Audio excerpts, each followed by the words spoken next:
Every year, about 1,000 new words are added to the Oxford English Dictionary. Where do they come from, and how do they make it into our everyday lives?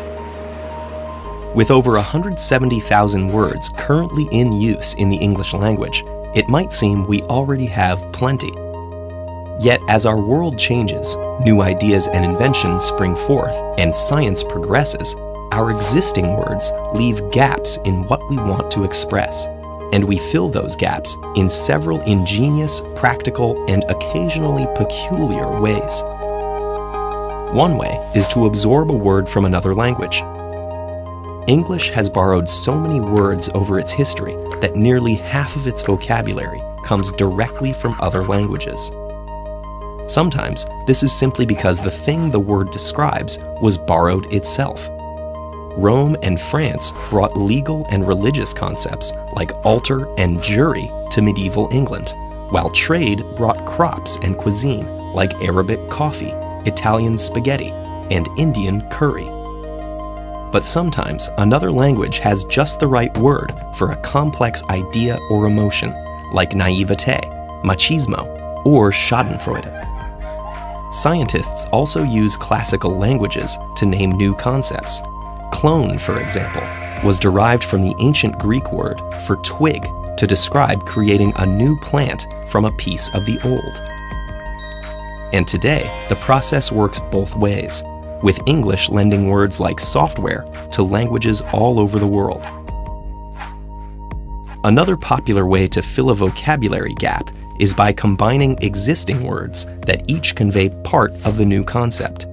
This can be done by combining two whole words into a compound word, like airport or starfish, or by clipping and blending parts of words together, like spork, brunch, or internet. And unlike borrowings from other languages, these can often be understood the first time you hear them. And sometimes a new word isn't new at all. Obsolete words gain new life by adopting new meanings. Villain originally meant a peasant farmer, but in a twist of aristocratic snobbery, came to mean someone not bound by the knightly code of chivalry, and therefore a bad person. A geek went from being a carnival performer to any strange person, to a specific type of awkward genius. And other times, words come to mean their opposite through irony, metaphor, or misuse. Like when sick or wicked are used to describe something literally amazing. But if words can be formed in all these ways, why do some become mainstream while others fall out of use or never catch on in the first place? Sometimes the answer is simple, as when scientists or companies give an official name to a new discovery or technology. And some countries have language academies to make the decisions. But for the most part, official sources like dictionaries only document current usage. New words don't originate from above, but from ordinary people, spreading words that hit the right combination of useful and catchy.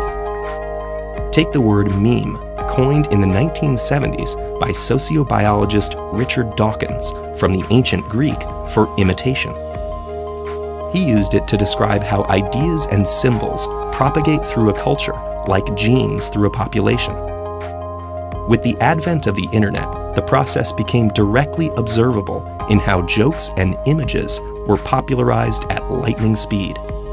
And soon, the word came to refer to a certain kind of image. So meme not only describes how words become part of language, the word is a meme itself. And there's a word for this phenomenon of words that describe themselves: autological. Not all new words are created equal.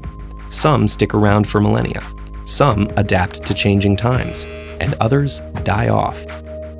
Some relay information, some interpret it. But the way these words are created and the journey they take to become part of our speech tells us a lot about our world and how we communicate within it. On the TED-Ed website, we have a video series called Mysteries of Vernacular that's dedicated to exploring the origins of odd and interesting words. There are 26 videos in all, one for each letter in the English alphabet. And one of the videos in the series investigates the cryptic conception of the word clue. Do you already know this word's origin story? If not, here's a quick visual hint. Any guesses? Here's the hint again. Click here or below for the full answer. And if you enjoy the experience, please share the series with the logophiles in your life.